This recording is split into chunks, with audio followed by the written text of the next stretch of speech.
Welcome back, everyone. Welcome back. Here we are with another Johnny Torch live broadcast episode 97, and we are going to do a somewhat briefer Torch News roundup today. We're starting earlier today, too, because I have a ticket to see Ant-Man and the Wasp for the second time. I actually really liked it. I know it's not burning up the box office, but and I know of a lot of people who are like passing this one off and are being like, well, it doesn't really tie into Infinity War or the Marvel universe at large very much. It's skippable. Well, you might not be wrong, but still, it's really good. I mean, you know, it's serviceable in a way that I think, like I said in my review, that the Marvel universe needed right now.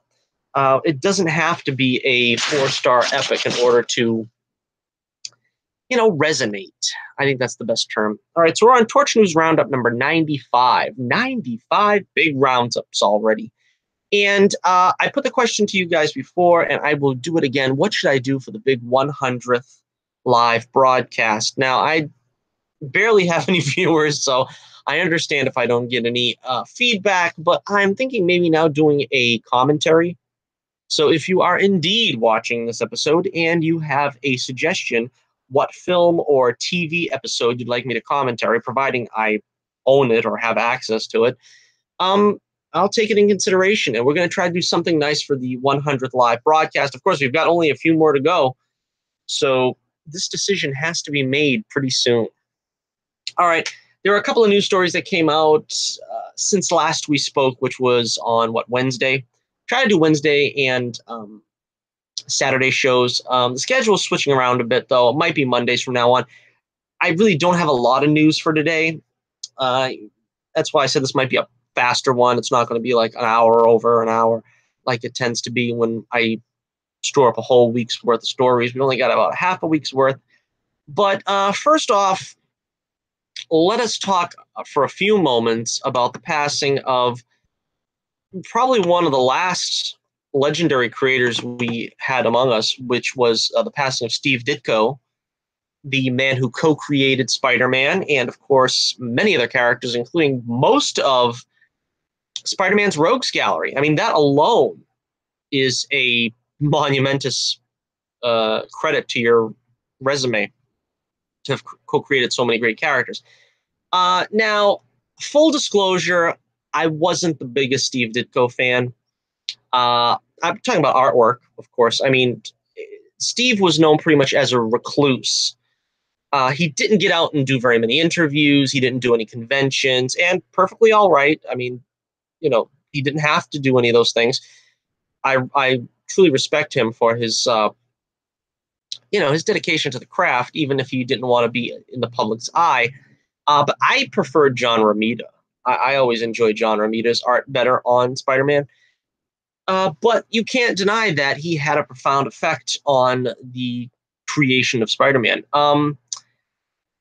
There has been some contention. There are a lot of people who are very anti-Stan Lee, which is something I have a hard time dealing with. I don't know how you could dislike Stan Lee. A lot of people sort of feel that he is, getting the credit that a lot of other of his collaborators deserve. But to be honest, there would not have been a Spider-Man without Stan Lee.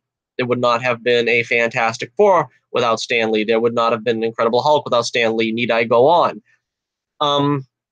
The contributions of Ditko and Kirby and, Romita and all the other greats in the earlier times, is profoundly felt. But let's remember where the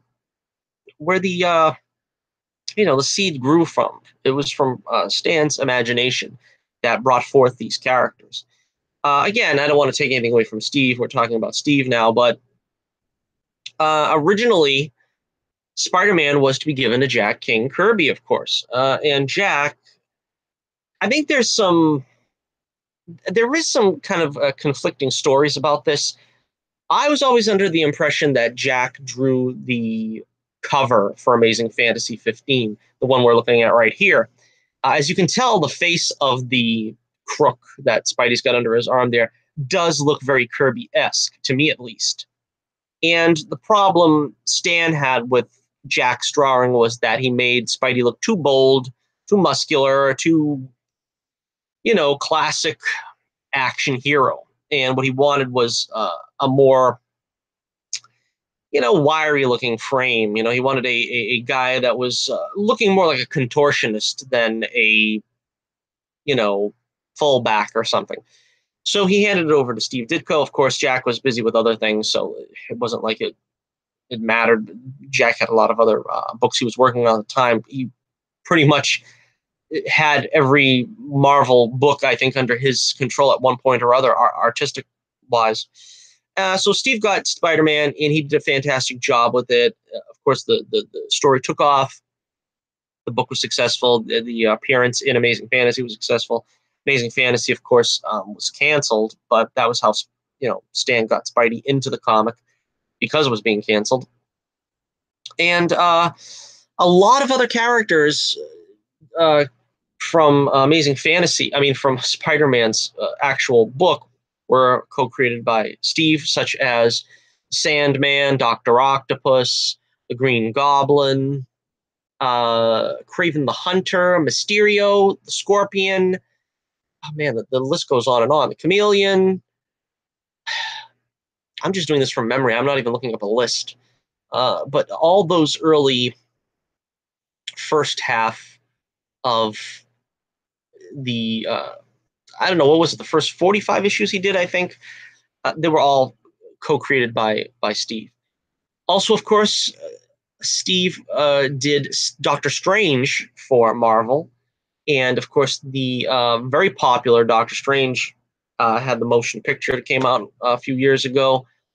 Very influential on that. I'm going to also, let me take a look at this because I wanted to show another image here of my favorite of the creations of, I should say the co-creations of Steve Ditko, was the Lizard. That's one of my favorite Spidey villains, the Lizard. The design just looks great.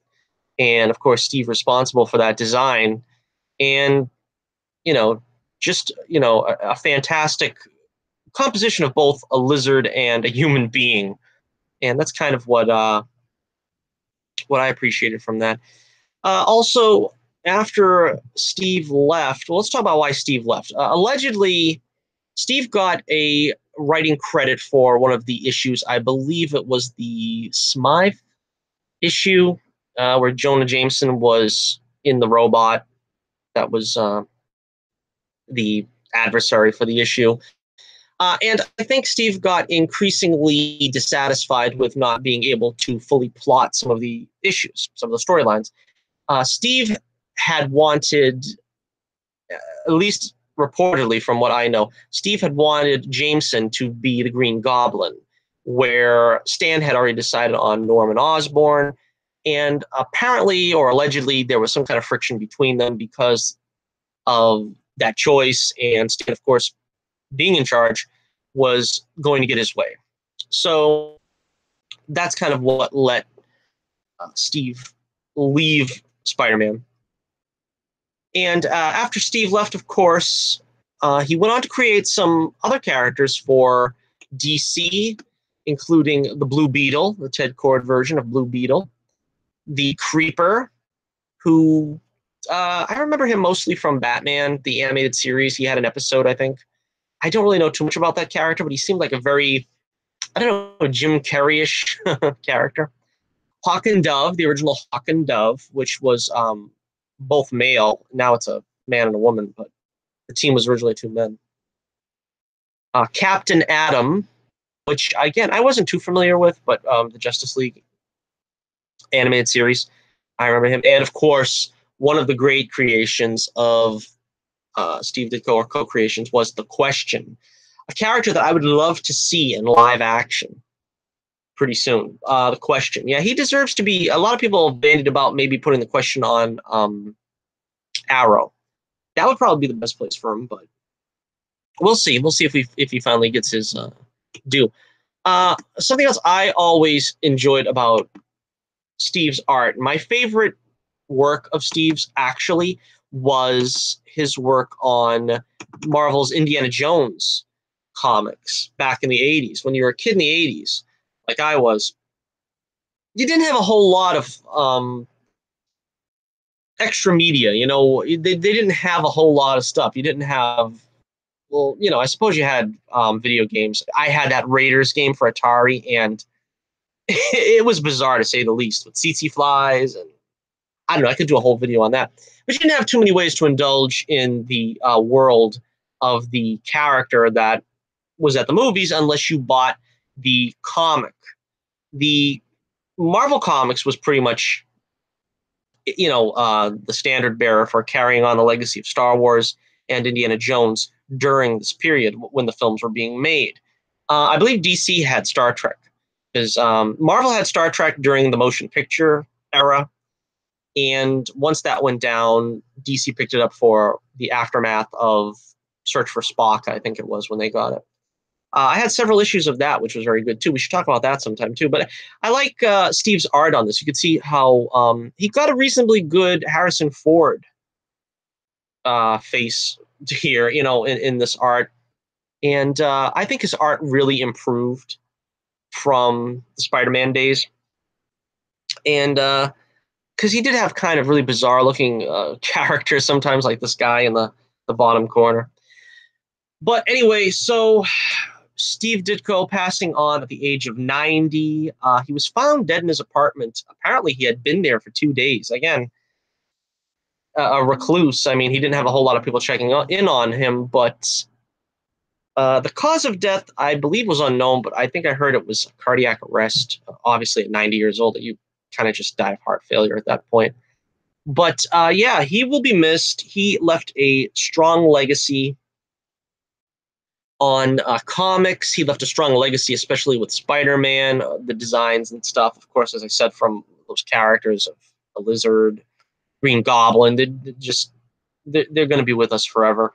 So thank you to Steve Ditko for his contributions, for his creations, for Spider-Man, Doctor Strange, The Question, all the Spider-Man villains. You know, credit where due. He did a great job of designing and co-creating many of the characters that we enjoyed from especially Spider-Man, but even beyond. All right, we'll move on now. Let us talk about, let's see, what do we got here? All right, let's talk about, I'm going to do something that's always a problem, which is read my notes backwards. This was from, let's see. All right. We got some casting news here from Doom Patrol. Doom Patrol is a show that they are intending to spin off of Titans. Titans, of course, going to be on the DC Universe streaming service, I believe it's called. And we have the character Elasti-Woman, aka Elasti-girl, going to be played by actress April Bowlby. Again, I hope I'm saying that right. April Bowlby. And if the picture doesn't flatter too much, she looks pretty cute. I think she'd probably do a good job. Hopefully she'll have a costume like this, because that would probably be the highlight of the show. I'm not really familiar with Doom Patrol, so I can't really give you a rundown on the character of Elasti-girl, but apparently she is a hero, right? Let me see if I can find it on the notes. Let's see. Elasti-girl is Rita Farr, an actress on the rise, who adopts the moniker of Elasti-Woman after she was exposed to a toxic gas that altered her cellular structure. So I'm guessing she's going to be like Mr. Fantastic Powers or Elongated Man or something like that. Longing for the days of old, Rita finds a place for herself among the Doom Patrol. Doom Patrol, which received a 13-episode straight-to-series order in May, begins production this year for a 2019 premiere on DC Universe. So they feel pretty strong about this, because even though, you know, Titans hasn't even debuted yet, they're going to spin her off along with other characters from Doom Patrol. It says that Titans will debut later this year. Date to be determined. So, is there any more information here about this? No. All right, so let me know what you think about Elasti-girl, about the casting of Elasti-girl with April Bowlby. And Yeah, I'm not very familiar with it, but I am willing to take a look at this whenever the show comes out. All right. Hopefully they'll give you a free month preview, and it'll just be it'll be fun to take advantage of. All right, news that has been long overdue. The Black Widow film starring Scarlett Johansson will indeed have a director. The director's name, I'm trying to find it here in the notes. Kate Shortland, Australian filmmaker best known for the Nazi drama Lore, has been tapped to helm the Black Widow, Marvel's action-adventure project that stars Scarlett Johansson. So finally, we have a director here. And of course, it's a woman because, SJW Hollywood, only a woman can direct a female-led film or franchise or television series or whatever. But I don't know this director very well. I'm afraid there's nothing much for me to say about her, but we do have a few tidbits on the film itself. Reportedly, it will be set before the events of the first Avengers movie. Jack Schrafer wrote the most recent draft. So, one of the things that bothers me about these things post Infinity War is all these films seem to be taking the tact of we have to make it a prequel because we can't let on that the other heroes aren't going to die. You know what I mean? It's like, we know Black Widow is alive, right? In Infinity War, she didn't disappear, right? So it's like, why make her one of the ones that we got to make it a prequel? I don't know. I think it's probably okay to do it that way. There were a lot of exciting tidbits about her background with the Red Room from the Age of Ultron, with her past with I almost want to call him Green Arrow, Hawkeye, in the original Avengers, the whole Budapest thing, and how he was supposed to kill her, apparently also. Not necessarily that that's related to the Budapest story. But, and then, of course, the Winter Soldier. Could we see the Winter Soldier in this? Because in Winter Soldier, she had a story about nearly being killed by Winter Soldier. My only hope is that they are going to do something that deals with her origin somewhat. Hope she looks like she did in Iron Man 2, to be totally honest. And I gave a synopsis of what I would like to see in a Black Widow movie.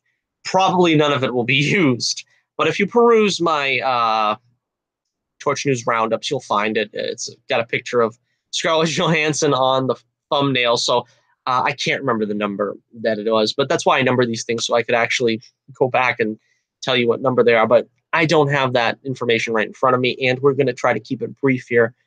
So, again, hopefully this works out good. Hopefully it's got a bit of an edge to it. I hope they don't overdo it. I think the MCU is pretty...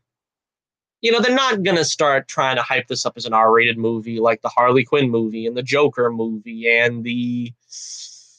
What else do we got? Possibly Venom, Deadpool.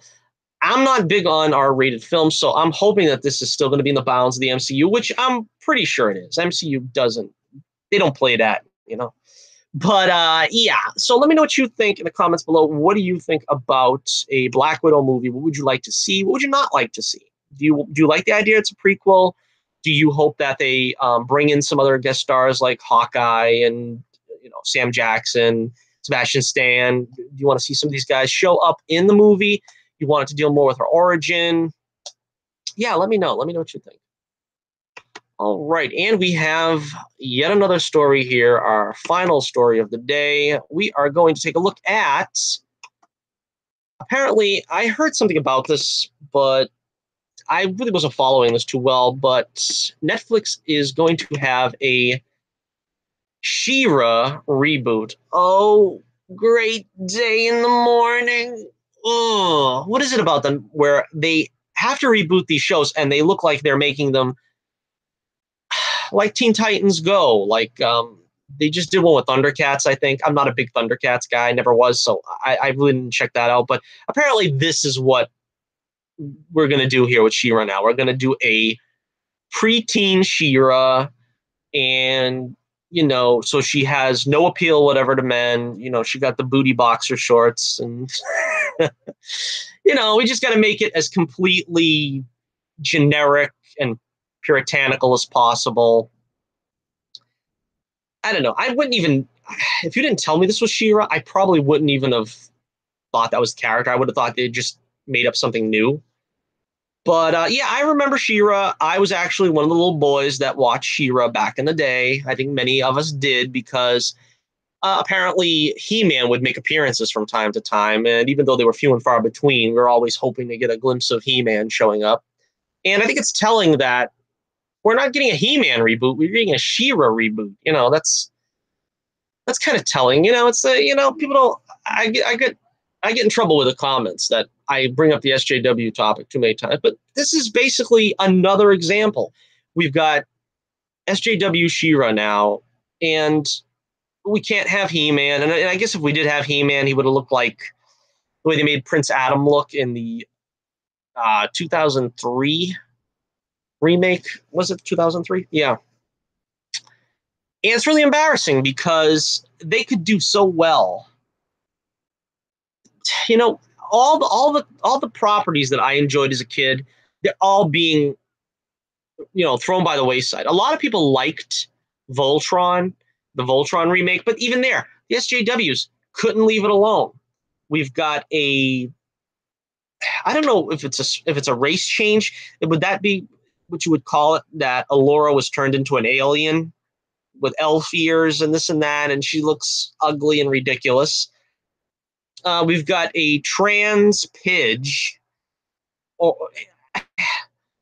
I guess you could say they race changed Sven because he was a Swedish guy, and now he's given a, I don't know, Japanese name. I mean, that was kind of the least of my worries, but still. I watched a season and a half of Voltron hoping that it would win me over, and I gave up. I think they're going to be on the 4th season now. I gave up. The only thing I can see now is Thundar the Barbarian. Thundar the Barbarian, you know, in Care Bear style. That's what's going to be. That's what's going to be. And you're going to have, you know, I think that's the reason why Ethan Van Shriver should do the Rainbow Brute animated series, because let's just turn it around. Let's turn it around. Let's see if we can go back to the ways that the cartoons used to be when I was a kid in the 80s. Just for kicks and giggles, let's take a look at what the original She-Ra looked like. What was the original She-Ra design? That's what She-Ra is supposed to look like. She actually looks like a woman, like a grown woman.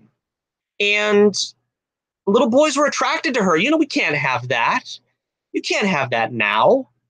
Little boys are supposed to be attracted to He-Man. They're not supposed to be attracted to She-Ra. I think my cousin had a crush on She-Ra. I don't know. I don't want to say. I was a little more of a Dale Arden man myself from Filmation. They just drew beautiful women. It was just, that's one of the great appeals were. I mean, even adults love to watch these shows too because they just drew them so damn beautiful. But, you know, we can't have that no more. You can't have that. Do you understand? Guys might actually be attracted to these images. And, you know, guys are disgusting. Guys are immature. And, you know, we have to make sure that She-Ra looks like a 12-year-old boy. And, you know, what else is there to say? You know, we might actually have, you know, little boys turning heterosexual over these cartoons with, you know, She-Ra actually looking like a woman. But, well, there you have it, kids. Well, let me know what you think in the comments below. Are you going to tune in for a Netflix She-Ra? Let me take a look here before I wrap it up. Let's see. I do actually have the names of the talent that is going to be in this. Let's see. She-Ra will debut in 2018 Netflix. She-Ra and the Princesses of Power is the story of an orphan named Dora who leaves behind her former life in the evil horde when she discovers a magic sword that transforms transforms her into the mythical warrior princess She-Ra. Can I just stop for a second there? Adora leaves behind her former life in the evil horde. Now, this is one of the important things that they're getting right. In the original movie, The Secret of the Sword, which is where you get the He-Man She-Ra origin, so to speak, She-Ra origin, you have She-Ra actually working as an enforcer for Hordak. He's like the emperor, so to speak, of the planet. What is it, Etheria? And she's like his right-hand woman, and she turns on him and becomes a resistance leader or something. And so how do you have a 13-year-old girl being the resistance leader of a whole planet or something? I don't know. All right, let's see. Along the way, she finds a new family in the rebellion as she unites a group of magical princesses in the ultimate fight against evil. Oh, wow, we actually got princesses. They actually have. I don't think they had princesses in the original. She just had like a bunch of friends that I don't remember. There was the stereotypical handsome guy with a mustache whose name was Bo. I remember that, but apart from that, I don't remember all of her friends' names. Like I said, I used to watch the show. I think the reason why they used to have that thing Loki, where you used to have to find Loki, and that was kind of another thing to keep the little boys watching, because it was like, okay, yeah, and I'm waiting to see Hordak and stuff. And, oh yeah, I can see Loki's hiding behind the bushes over there. That was kind of cool too, but it was good. See, that they knew how to make a little girls show back in those days that would appeal to everybody. And the little girls watched it, and they identified with She-Ra, and they got their own sword and powers and stuff. That's fine. That's great. That's what you want to do. You want to do something that's not, feminizing the boys' property. You give the little girls their own property, and you give them their own heroes, and then they can, fantasize about being them. While we were fantasizing about being He-Man, they can fantasize about being She-Ra. There's nothing wrong with that. But don't be afraid to actually have the character be an adult female. All right, She-Ra, it says, has an impressive voiced cast, including Amy Caro from Young and Hungry, I don't know what that is, as Adora She-Ra. Jordan Fisher from Dancing with the Stars as Seahawk. Name sounds familiar, I don't know him. Marcus Schreiber as Bo from Blackish. Bo. Is Bo Black now? We got Bo Black. Bo knows. Ain't nothing Bo don't know. Lorraine Toussaint from Orange is the New Black as Shadow Weaver. I think I remember her, right? She's the one that looked like Hagar from Voltron. Sandra Oh from Grey's Anatomy as Castaspella. Although maybe that was her. Maybe that was Castaspella. I don't remember. Karen Fukuhama as Glimmer. Well, I remember her. Yeah, from Suicide Squad as... what was her name? Katana. Right, Katana. AJ Machaca as Katra. Ooh, that's good casting. AJ Machaca. Yeah, Katra was sort of like her main villain. I remember that, at least in the action figure department.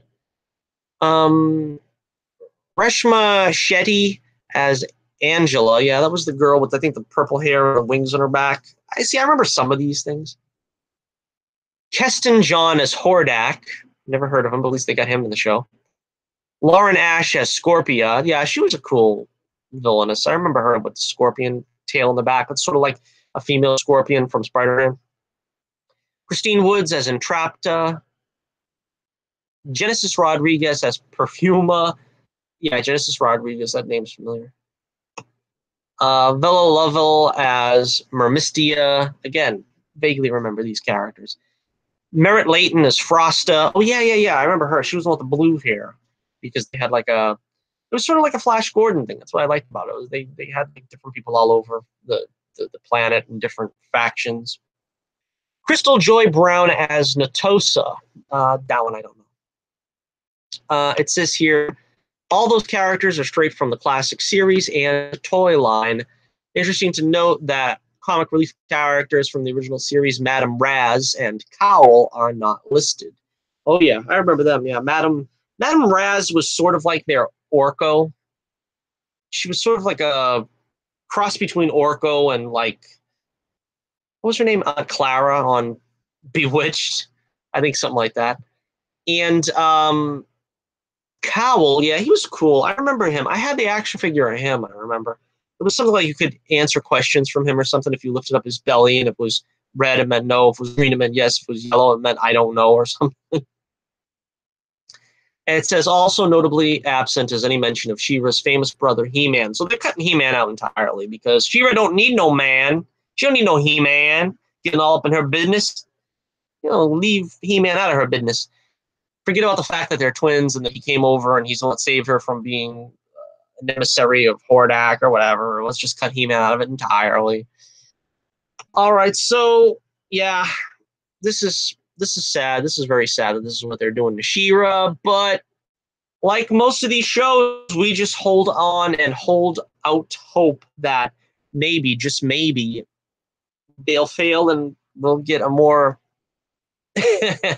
we'll get a more accurate version next time. I don't know, but I'm probably not going to get into. I'm probably not going to watch this at all. There's so many animated shows on nowadays that I don't watch.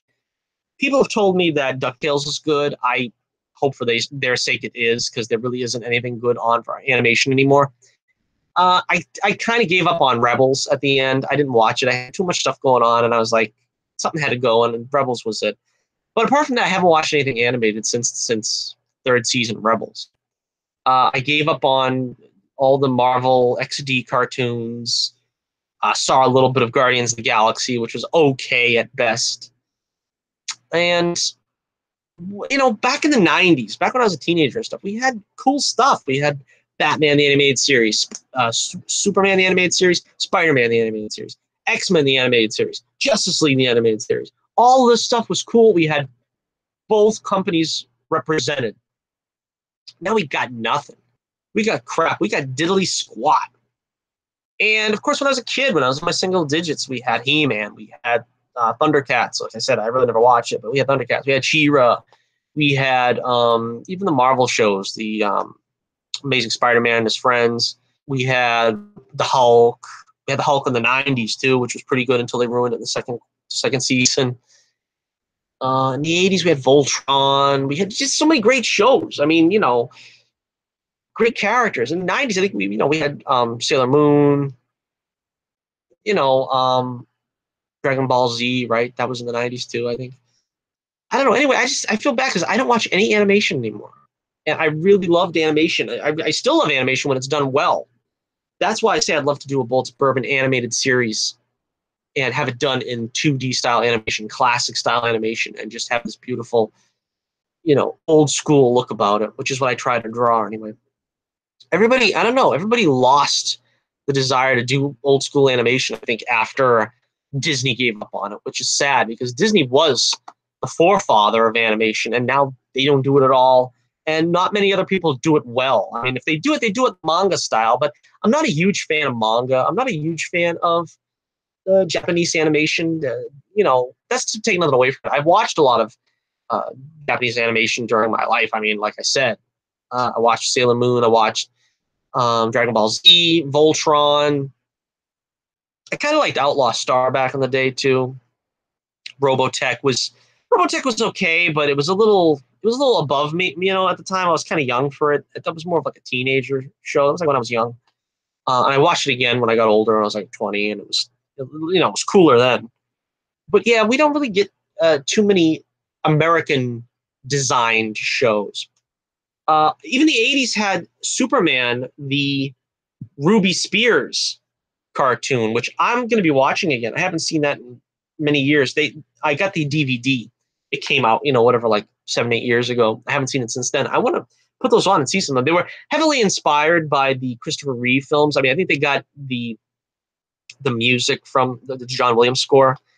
And apart from that, it's not that inspired by the Reeve films, but you get the sense that in the 80s, everybody was thinking Reeve. And, they had kind of Luthor with a bumbling girl. That was kind of what you did in those days. You had the main villain. He had sort of like a bumbling, ditzy female sidekick. That's how you got Harley Quinn. That's how you got Luthor had. I don't know what his bimbo's name was. I forget. I can't remember. All right, but anyway, thank you very much for joining me. Thank you for your attention, your support, your love, your kindness. Please show them by leaving a link. A like. Share this link is what I was trying to say. I got two sentences confused. Make sure you hit that subscribe button if you haven't already. Check out my comic, The Adventures of Bullets Bourbon Private Eye, in the link in the description below. It would make me very happy if you would check it out. You know, there's a free preview on the website, but, you know, you can pick up any issue and you'll pretty much be good. It doesn't take much to catch up on the Bullets Bourbon universe. Start with the first. The first issue is the most popular from sales, at least, because that's where the story starts. Everybody wants to know from the beginning, and I did make it an entry point so that you could sort of be acclimated to the universe of Bullets Bourbon from that one issue. You read that, you should be set to go for the rest of the series. Working very hard on getting the 5th issue out. I am still trying to find a laptop that will be suiting all my needs for coloring the 5th issue, because it is very difficult for me to color this. I've got so many issues, and I got so many pages, and this issue is difficult because they're in a casino, and I've got a lot of backgrounds to color and a lot of background characters to color. Usually when I'm doing stories, there really isn't a lot of background. But I'm not like cheaping out on it. It's just that he's in a busy place for this episode, and it's going to be difficult to get that done in a timely manner. I wanted it out by now, of course, but I'm still heavily working on it. And like I said, I kind of pride myself on doing everything in-house. I don't like farming things out. I have to get the book edited and the cover edited and so forth. And even that, I wish I could do myself, but that knowledge escapes me. I could do the coloring myself, which is what I'm doing, but the problem is it's time consuming because I don't have a touch screen. I can't use a stylus. So I am trying to work on that. So if you want to help me out with that, buy some books. That would be the best thing you could do, really. Even the digital downloads, if you look at the link in my description, you'll find the website where you can find the books. You can find the digital downloads. As I said, I try to do shows Wednesdays and Saturdays. So if you come in, you want to donate a little something, give me a little something, a little super chat love, I wouldn't be against it. Just saying. But, I do the videos for free. I don't have any illusions that I'm going to get rich off of doing videos or comics for that matter. It's not really the point of the artistic endeavor. But as a starving artist, I do have to hold out the cup once in a while and shake the few coins at the bottom.